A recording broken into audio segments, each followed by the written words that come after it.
예수님이 사역을 시작하시니까 예수님을 만난 사람들은 어떻게 됐죠?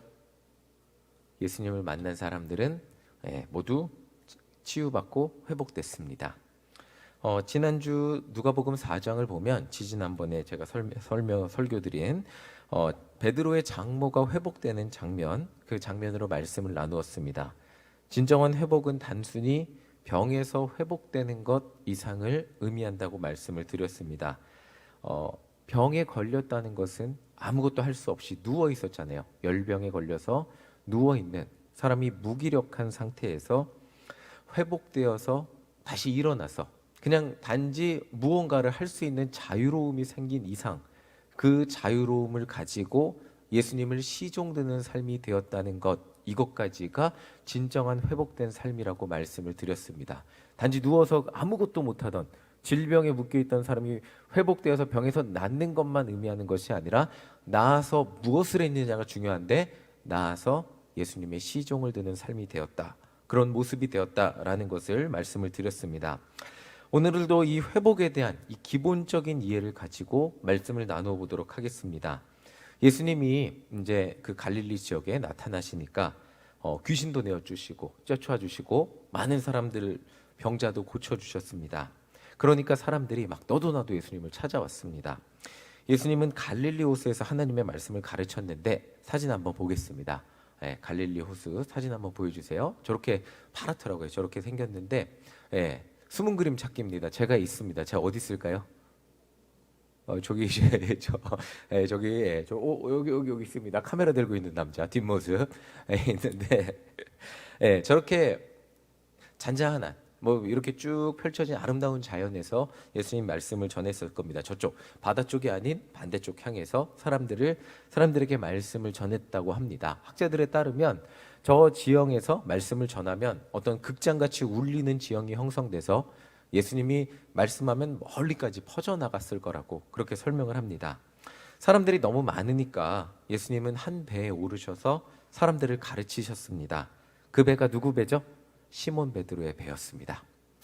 그리고 가르침을 마친 다음에 예수님은 베드로에게 이렇게 말씀을 하셨어요. 우리 5장 4절 함께 읽어보겠습니다. 시작. 말씀을 마치시고 시몬에게 이르시되 깊은 데로 가서 그물을 내려 고기를 잡으라 라고 말씀하셨어요. 오늘 말씀의 결론을 아시는 분 있죠? 고기가 많이 잡혔을까요? 조금 잡혔을까요? 이 정도 다 아시죠? 많이 잡혔어요. 그물이 찢어질 정도로. 그런데 베드로가 참 이 말씀의 결론은 이 베드로가 물고기를 많이 잡는 것 이상에 사람을 취하리라, 이런 그러니까 예수님 말씀대로 사는 모습, 예수님 말씀대로 살게 될 거라는 결론인데, 이 베드로에게 예수님은 직설적으로 처음부터 이렇게 말씀하시지 않았어요. 너가 물고기 잡는 거 아무 소용없다. 그물 내려놓고 그 물고기 평생 잡아봤자 그거 아무 소용없어. 그냥 너 나를 따르라. 이렇게 말씀하지 않으시고 지금 깊은 데로 가서 그물을 내려 물고기를 잡아보라고 말씀하세요. 아니나 다를까 시몬 베드로는 이렇게 대답을 합니다. 우리 5절 함께 읽어보겠습니다. 함께 읽겠습니다. 시작. 시몬이 대답하여 이르되 선생님, 우리들이 밤이 새도록 수고하였으되 잡은 것이 없지만은 말씀에 의지하여 내가 그물을 내리리이다 하고. 자, 예수님은 지금 베드로의 머릿속에 가득한 생각을 아셨던 거예요. 뭐가 가득했을까요? 예수님이 베드로의 배에 타고 있고 베드로의 바로 앞에서 하나님의 말씀을 가르쳤지만 베드로는 아마 예수님의 말씀이 귀에 안 들어왔을 거예요. 예수님의 말씀이 왜 안 들어왔을까요? 밤새도록 그물질을 했는데 물고기가 잡혔어요, 안 잡혔어요? 하나도 안 잡혔어요. 그러니까 예수님이 자기 배에 타고 있고 하나님 말씀을 아무리 전해도 베드로의 머릿속에 뭐가 있었을까요? 야, 물고기 못 잡았는데 어떡하지? 밤새도록 물고기 못 잡았는데 어떡하지? 시장에 내다 팔아야 되네. 우리 가족은 어떻게 먹여 살리고 이 물고기 빈손으로 내가 집에 어떻게 돌아가지? 아마 이 생각이 가득했을 거예요. 아마 정말 예수님은 베드로의 머릿속에 그 생각이 가득했다는 것을 알고 계셨습니다. 자, 오늘 예배 드리는 우리의 머릿속은 어떤지 한번 살펴보겠습니다. 자, 십자가 여기 눈앞에 보이고 방금 전에 우리 찬양도 불렀어요. 찬양이 우리 귀에 울려 퍼지고 우리도 입술로 부르고 지금 하나님의 말씀이 우리 가운데 선포되지만 우리의 머릿속을 꽉 붙잡고 있는 생각은 무엇입니까? 우리의 머릿속 와, 오늘 하나라도 주옥 같은 하나님의 말씀을 더 듣고 가야지. 이것보다도 참 예배 드리는 이 자리에서 삶에 대한 수많은 생각들이 엉켜서 정말 하나님의 말씀에 집중하기 어려울 때가 너무나 많은 것을 경험하게 됩니다. 내일 이제 곧 명절이잖아요. 가족들은 언제 만나나, 음식은 뭐를 해야 되나, 아이들은 언제 올까. 참 수많은 생각들, 어떻게 먹고 살아야 되나, 뭐 수많은 생각들이 지금 이 순간 이 자리에 그냥 앉아서 저를 본다 할지라도 우리의 머릿속에는 각자 다른 수많은 생각들이 나를 붙들고 있을 수 있죠. 베드로도 마찬가지였던 거예요. 예수님이 자기 배 위에서 하나님의 말씀을 가르치고 있었어도, 사람들을 향하여 하나님의 말씀을 가르치고 있었어도, 자기 배 위에 있었어도 지금 베드로는 물고기 못 잡은 생각으로 인해 하나님 말씀이 들리지 않았던 거예요. 하나님 말씀이 아무리 선포되고 그래도 이 생의 염려, 수많은 생각들이, 삶에 대한 염려들이 가득하면 들리지 않게 되죠. 자, 하나님의 말씀이 선포되는 바로 이 자리에서도 만약 우리의 머릿속이 다른 세상의 염려와 생각들로 가득하다면 하나님의 말씀으로 채워지지 않고, 한 시간을 앉아 있는데 한 시간 내내 다른 생각만 하다 돌아가는 그런 경험들을 하게 되는 때도 분명히 있습니다.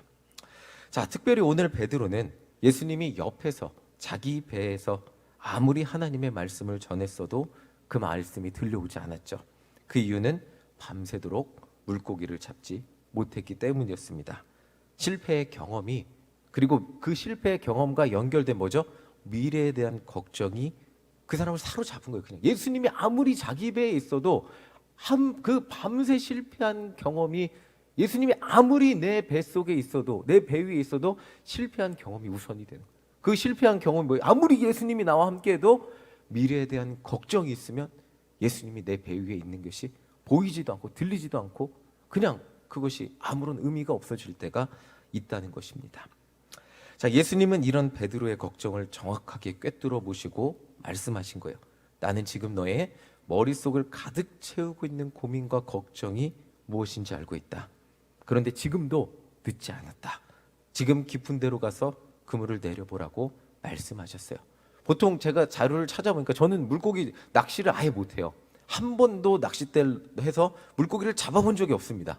근데 자료에 써 있는 거에 의하면, 전문가들이 쓴 자료에 써 있는 거에 보면 새벽에 물고기가 잘 잡히고, 그리고 깊은 데가 아니고 그 예수님이 명령하신 반대쪽에서 물고기가 잘 잡힌다라고 써 있다고 합니다. 그런다고 하는데 베드로는 자신의 경험과 생각을 넘어서서 예수님이 시킨 대로 가서 그물을 내렸다고 합니다. 베드로는 예수님의 명령이 말이 안 된다는 걸 알면서도 순종했어요. 예수님이라는 대단한 분이 내 배에 그래도 타고는 있었잖아요. 귀에 안 들려도, 염려 때문에 귀에는 안 들려도 내 배에 타고 있고, 그리고 수많은 사람들이 예수님 따라오는 걸 봤기 때문에 참 말씀에 순종하기로 결단했습니다. 자, 이것이 베드로가 누리는 은혜라는 거예요. 그리고 우리가 누리는 은혜이기도 합니다. 우리도 예배를 드리면서 여기서도, 이 자리에서도 삶의 염려와 걱정, 그리고 수많은 생각들로부터 자유로울 수가 없어요. 사실 자유로워지지가 않죠. 지금 말씀만 집중해서 하라고 한다고 한들, 그래 집중해보자 딱 하는데 5분 이상 성경 말씀만, 제 이야기만 집중하시면 정말 감사하겠습니다. 금방 5분이 지나지 않아 머리 하나 또 스쳐가죠. 또 스쳐가고 또 스쳐가고. 정말 삶에서 오는 수많은 생각으로부터 자유롭기가 어렵습니다. 은혜의 자리에 몸은 있지만 마음은 집에, 혹은 직장에, 수많은 세상의 장소에 있는 경우들이 많이 있죠. 그러나 그럼에도 불구하고 우리의 몸이 이곳에 있다는 것만으로, 우리의 몸이 하나님 앞에 나와 있다는 것만으로, 우리가 예배의 자리에 나와 있다는 것만으로 우리는 말씀을 들으며 예수님의 말씀에 순종하기로 결단할 수 있다는 겁니다. 그리고 그 순종하기로, 그래 그래도 하나 듣잖아요. 다 전체적 30분 내내 설교를 해도 30분 다 기억은 못해도 하나는 기억하고 결단하잖아요. 그 하나를 기억해서 결단한 결과, 그 순종의 결과 6절입니다. 우리 6절 한번 읽어보겠습니다. 함께 읽겠습니다. 시작. 그렇게 하니 고기를 잡은 것이 심이 많아 그물이 찢어지는지라. 자, 순종 하나만 들어서 순종하셔도 이런 은혜가 우리 가운데 있습니다. 놀랍죠? 하나님 말씀에 순종하는 은혜가 너무나 놀랍습니다. 순종의 결과 밤새 걱정하고 염려하고 야, 예수님이 아무리 얘기해도 내 귀에 들리지도 않아서, 그 걱정 때문에 들리지도 않아서, 그 어떻게 해결할까? 해결 방법이 없어 보였던 인생의 문제가 아무 일이 아니라는 듯이 해결이 되어 버렸습니다.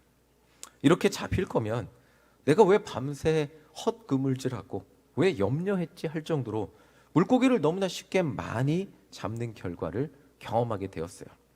자, 이것이 바로 주님 앞에 하나님의 말씀에 순종하는 자에게 찾아오는 은혜예요. 우리 인생의 문제가 해결되지 않을 것 같고 내가 정말 수없이 많은 노력을 했는데 아무리 노력해도 안 될 것 같은데 정말 마지막이다 싶어서 하나님 앞에 나와서 기도하고 눈물을 흘리고 하나님 나 좀 살려주세요 라고 기도했는데 그렇게 눈물을 흘리며 기도하니까 인생이 망합니까? 해결이 됩니까?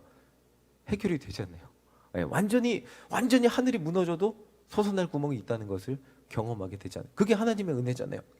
정말 예수님은 우리 삶의 모든 문제를 아시고 그 문제 가운데 함께 하시고 우리에게 이번에는 하나님의 말씀에 순종해서 삶의 문제, 그 나에게 실망감을 주었던, 나에게 걱정과 염려를 가져다 주었던 그 자리로 다시 한번 나아가 보라고 말씀하고 계세요. 하나님, 이거 말도 안 돼. 이렇게 하면 안 돼. 나 분명히 실패하고 왔는데 또 가라고요? 그런데 말씀에 순종하여 나아갈 때 하나님의 은혜 안에 우리의 문제들이 해결되는 것을 경험하게 됩니다.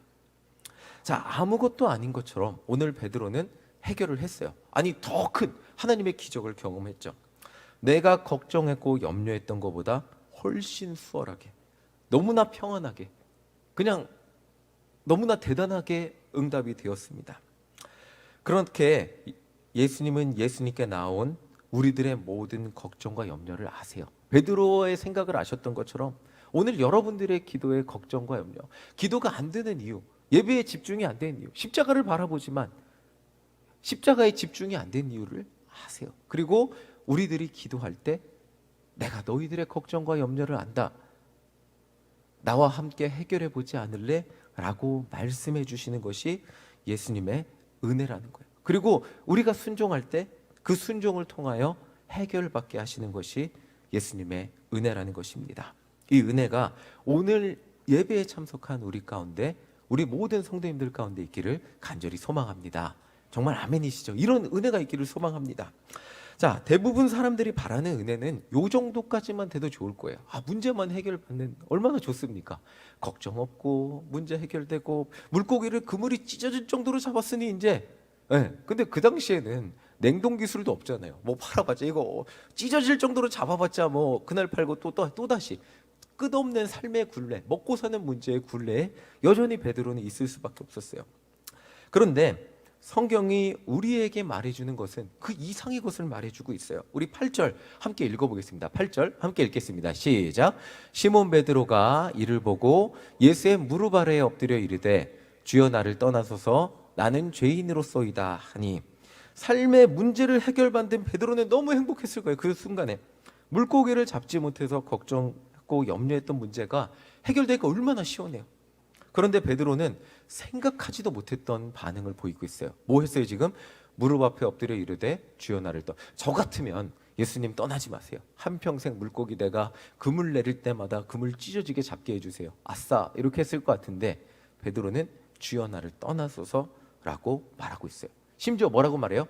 나는 죄인이라고 말해요. 이 베드로의 고백에 비추어 우리의 모습을 살펴볼게요. 우리도 하나님 앞에 예배 드리죠. 그리고 예배를 드리면서도 삶의 걱정과 염려에 사로잡혀 온전히 하나님 앞에 예배를 드리지만 집중하지 못할 때가 있습니다. 그냥 온갖 세상의 생각들만 하다가 집에 돌아갈 때가 있습니다. 베드로도 예수님이 자신의 배에 계셨음에도 불구하고 자신의 삶의 염려 때문에 예수님의 말씀이 들어오지 않았다고 말씀드렸죠. 문제가 해결된 후에야 그제서야 자신의 모습이 보였던 거예요. 내가 있던 자리가 예수님 옆인데 예수님이 내 배에 올라와 계셨는데 그 배에서 하나님의 말씀을 전해주셨는데 나는 세상의 염려에 가득 차서 하나도 듣지 못했구나. 아무리 예수님이 내 배에 올라타서 하나님의 천국의 비밀을 알려주셔도 나는 세상에 먹고 살 걱정에 아무 이야기를 듣지 못했구나. 이거를 깨달으니까 나는 죄인이라고 고백한 것입니다. 우리의 경우도 생각해 볼게요. 우리도 우리 삶을 책임져 주시는 하나님의 은혜와 사랑을 기억하면 감사하지만 하나님의 말씀을 알면서도 그대로 살지 못했다는 불편한 마음이 동시에 찾아오기도 합니다. 나는 여전히 죄인임에도 불구하고 하나님의 은혜로 우리 삶을 책임져 주셨다는 감사의 고백을 할 수밖에 없었던 거예요. 베드로는 걱정과 염려가 사라지니까 그제서야 예수님의 말씀이 들리기 시작했고 그 말씀에 비추어 보니까 정말 나는 하나님의 말씀을 듣지 못했던 사람이라는 것을 그저 아무리 예수님이 옆에 있어도 아무리 예배 자리에 나와도 아무리 기도해도 내가 아무리 기도해도 먹고 살 걱정을 떨쳐내지 못했던 죄인과 같은 존재였구나 라는 것을 깨달을 수 있었던 거예요. 그리고 그 고백의 결과 엄청난 일이 일어납니다. 자, 10절입니다. 베드로가 나는 죄인입니다 라고 고백하니까 예수님이 이렇게 말씀하세요. 읽어보겠습니다. 시작. 세베대의 아들로서 시몬의 동업자인 야고보와 요한도 놀랐습니다. 예수께서 시몬에게 이르시되 무서워하지 말라. 이제 후로는 내가 뭐라고요? 사람을 취하리라 하시니. 예수님이 이런 거예요. 예수님, 아무리 예수님이 내 옆에 있어도 나는 먹고 살 걱정밖에 못하는 존재입니다. 아무리 내 배에 올라타 있어도, 내가 아무리 예수님을 믿는 사람이 되었어도 내 본성은 뭐예요? 먹고 살 걱정밖에 못하고 내 살아갈 걱정, 내 인생, 그냥 내 가족, 내 바운 이거밖에 걱정하지 못하는 죄인에 불과합니다 라고 하니까 예수님이 걱정하지 말라, 두려워하지 말라는 거예요. 말씀 다시 한번 보여주세요. 두려워하지 말라. 뭐라고요? 무서워하지 말래요. 이제 후로는 내가 사람을 취하는 사람이 될 거라고. 이제 후로는 내가 사람을 취하는 사람이 될 거라고 말씀을 하고 계신 거예요. 예수님이, 우리 안에 은혜는 단지, 예수님의 응답은 단지 여기서 끝나는 게 아니에요. 먹고 살 걱정이 해결되는 것. 그러면 그 다음에는 안 먹고 삽니까? 그 다음에는 이 걱정으로부터 해결받는 이상의 것을 바라보면서 살 수 있게 해주신다. 그게 뭐예요? 사람을 취하는 삶이라는 것을 오늘 말씀해 주고 계세요. 그러니까 이런 거랑 비슷해요.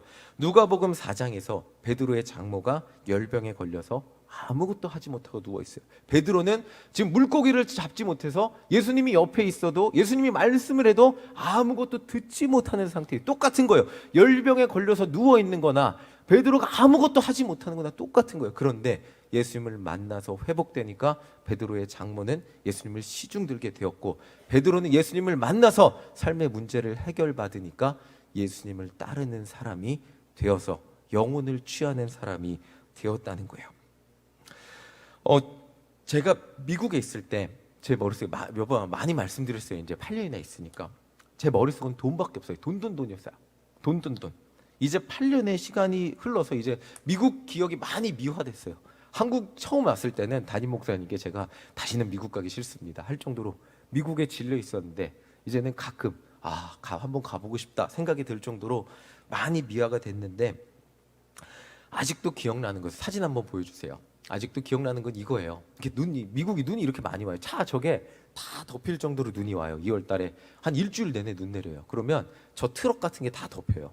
그럼 막 이렇게 덮일 정도로 눈이 많이 내리는데, 눈이 내리면, 저 아이스크림집 일했다 그랬잖아요. 일당을 받아요. 그러면 눈이 내리면 아이스크림집 열까요? 안 열까요? 안 열죠. 일당이잖아요. 그렇죠? 월급이 아니에요. 일당. 그러면 저는 일당을 받을까요? 안 받을까요? 못 받죠. 하염없이 내리는 눈을 보며 오늘은 일당을 못 받네. 10만 원 못 받아요. 하루 일당이 12만 원까지 올라간대. 그러면 그 다음날 또 눈 내려요. 제가 일주일 내내 내린다 그랬죠. 그 다음날 또 못 받아요. 이번 달은 20만 원 없이 못 사네. 또 그 다음날 또 눈 내려요. 그러면 그 달은 30만 원 마이너스인 거예요. 지금 아이스크림집에서 돈을 다 받아도 돈이 부족할까 말까인데, 그냥 그 부족하지 않을 정도로 채워질까 말까인데 30만 원이 마이너스면 이번 달은 하나님 어떻게 살죠? 돈 거리며 살았어요. 정말로 하염없이 내리는 눈을 보면서 어떻게 살아야, 하나님 저 눈이 떨어지면 하나님 나 어떻게 살려고 눈 내리게 하십니까? 그 생각밖에 안 했던 것 같아요. 아무리 기도해도 해결이 되지 않았어요. 눈 좀 그만 오게, 출근 좀 하게 해주세요. 기도해도 눈이 갑자기 멈출까요? 아니요, 안 멈춰요. 눈이 안 멈춰요. 가서 돈 벌어야 되는데 눈이 안 멈춰요. 돈 문제는 제 머릿속을 떠나지 않고 항상 통장을 보며 돈이 떨어질까 봐 돈돈돈거리며 전전긍긍한 삶을 살았습니다. 저 그때 어떤 신문, 개척교회 담임 전도사였어요. 앞에서 매주 설교를 해야 되는데 앞에서 매주 설교를 하는데 이 말씀에 대한 믿음이 없었어요. 마태복음 6장 33절에 대한 믿음이 없었어요. 말씀 보여주세요. 함께 읽어보겠습니다. 시작. 그런즉 너희는 먼저 그의 나라와 그의 의를 구하라. 그리하면 이 모든 것을 너희에게 더하. 하나님, 저 목사 되기 위해 미국에 왔습니다. 공부하고 더 좋은 목사 되기 위해 미국에 왔는데 먹고 살기 힘듭니다. 먼저 그의 나라와 그의 의를 구했는데 아무것도 더해지지 않습니다. 매번 돈돈 거리고 살아야 됩니다. 제 모습을 보면서 성도들에게 믿음을 가지고 설교를 할 수가 없었어요.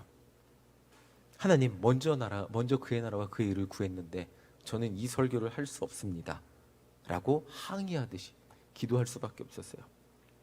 그런데 예수님은 제 머릿속을 가득 채운 그 생각들을 아셨어요. 그리고 찾아오셨죠. 그리고 돈의 문제가 생길 때마다 하나 둘씩 해결해 주셨어요. 진짜 이번에는 해결이 안 될다 싶을 때마다 하나님이 해결해 주시더라고요. 아이스크림집 시급도 오르고 어느 정도 살 수 있게 됐어요. 제가 시급 12불, 마지막에 12불 그러니까 12,000원 받았거든요. 그래서 재광이한테 목사님 12불 받았다 그랬더니 목사님 저는 21불 받아요 그러더라고요.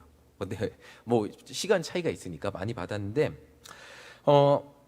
어느 정도 12불 정도 받으니까 살 수 있게 됐어요. 그래도 돈 걱정은 사라지지 않더라고요. 그런데 우리 아이스크림집 사장은 원자력 발전소 엔지니어예요. 여자 부인은 약사고요. 그래서 한 달 수입이 800만 원 넘었어요.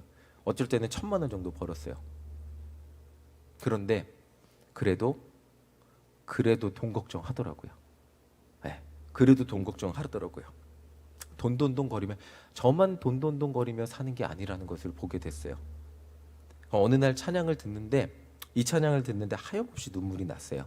네, 하염없이 눈물이 났는데 전사님 소리 조금만 줄여주세요. 네, 네. 아니 모니터를 조금 내려주세요. 네, 네.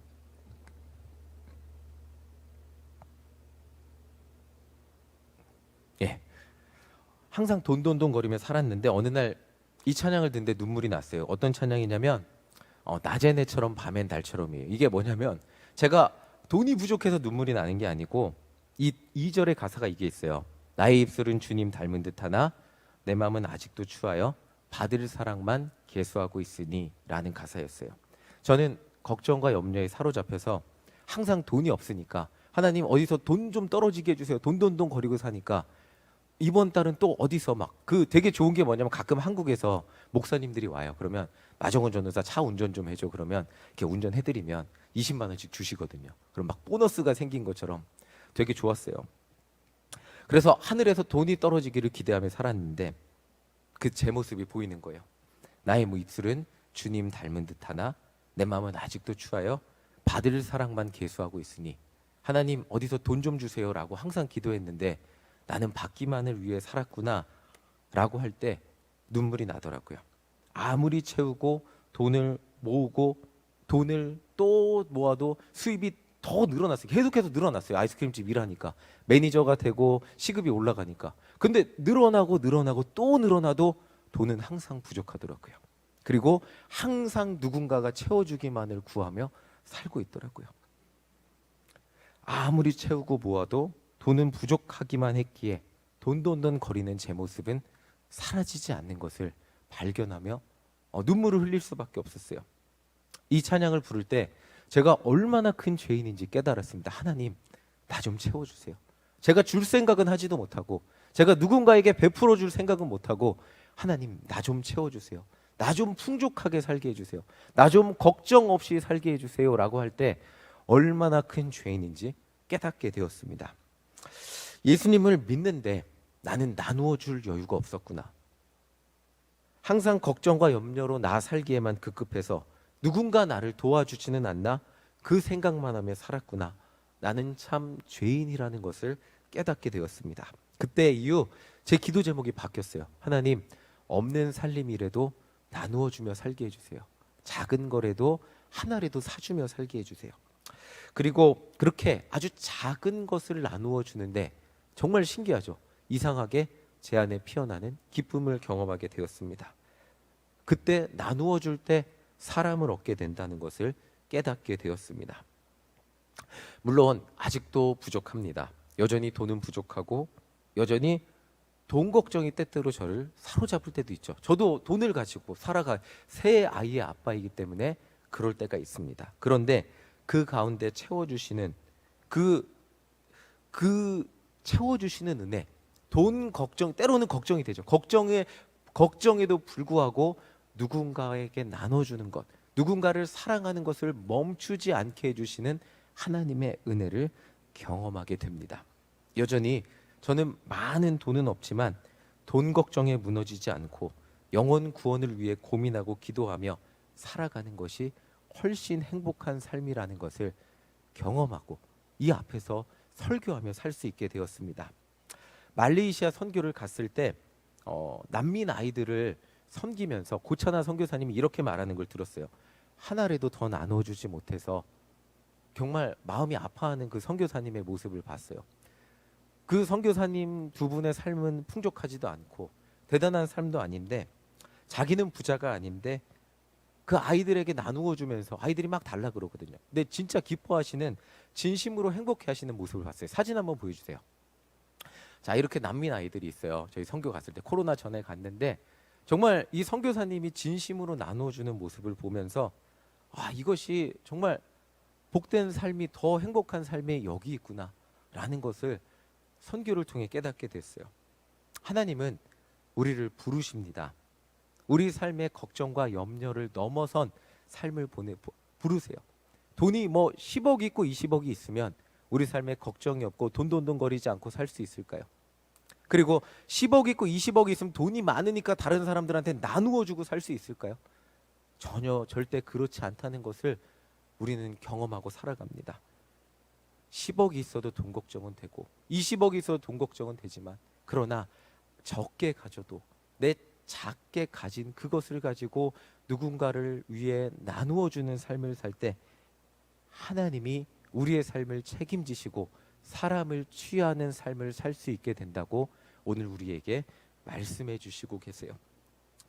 결국 내가 받는 삶이 아닌 내가 나누어 주는 삶, 내가 예수님의 사랑을 나누어 주는 삶을 살 수 있다고 우리를 부르시고 계십니다. 예수님은 우리 인생에 먹고 살 걱정을 넘어서, 먹고 살 걱정 누구나 있잖아요. 그런데 그 먹고 살 걱정을 넘어선 그거보다 훨씬 멋진 삶의 지경으로 우리를 부르세요. 그거보다 더 멋진 삶을 살아보지 않을래? 나와 함께 살아보지 않을래? 그게 어떤 삶인지 아니? 예수님을 전하고 세상 사람들에게 정말 인생에 희망이 있다고 알려주고 그 사람들에게 예수님의 사랑을 전하는 삶이야. 함께 그 멋진 삶으로 살아보지 않을래? 라고 부르시면서 우리를 초대하십니다. 만약 그것을 넘어서지 못한다면 예수님을 믿음에도 불구하고 우리는 죽을 때까지 무엇을 입을까, 무엇을 먹을까, 어떻게 살아가야 될까, 그 걱정에서 절대 벗어날 수 없는 그 굴레에서 살아가게 될 거예요. 그런데 그것을 넘어서서 내 것을 나누어 주는 삶을 살게 된다면 먼저 그의 나라와 그의 의를 구할 때 내 삶이 채워지는 놀라운 기적과 똑같은 은혜를 누리며 정말 멋진 삶을 살게 될 것입니다. 정말 세상 사람들에게 나아가 그분들을 사랑하시는 예수님을 전하기 위해 살아가는 여러분들이 되시기를 원하지 않으십니까? 예수님은 그 멋진 삶의 지경을 우리에게 보여주고 계세요. 그리고 우리를 그곳으로 초대하고 계세요. 예수님, 나는 죄인이에요. 아무리 기도하고 또 기도해도 먹고 살 걱정이 해결되지 않고요. 어떻게 세상을 살아가야 될지 해결되지 않아요. 매일 주님 앞에 나와 기도할 때 쳇바퀴 돌듯이 똑같은 것만 기도하면서 하는데 어떻게 해야 되죠? 더 높은 것을 보지 않을래? 라고 오늘 우리를 초대하십니다. 그 높은 것이 무엇일까요? 영혼을 사랑하고 영혼을 구원하기 위해 내가 가진 것을 나누어 주는 삶, 사람을 취하기 위해, 사람을 구원하기 위해, 영혼을 위해 기도하는 그 삶, 오늘 예수님의 부르심을 따라 함께 살아가는 우리 모두가 되시기를 간절히 소망합니다. 하나님, 내가 여기 있습니다. 진정한 인생의 소망, 내가 기도한 영혼이 주님 앞에 나와서 예배 드리고 있는 기쁨을 누리는 삶, 내가 사랑하는 그 한 사람이 나를 통하여 구원받는 그 기쁨을 누리는 삶, 그 삶을 살게 하여 주시옵소서. 주님, 내가 여기 있습니다. 나를 부르신 주님, 내가 나아가겠습니다. 라고 고백하는 우리 모두가 되시기를 간절히 소망합니다.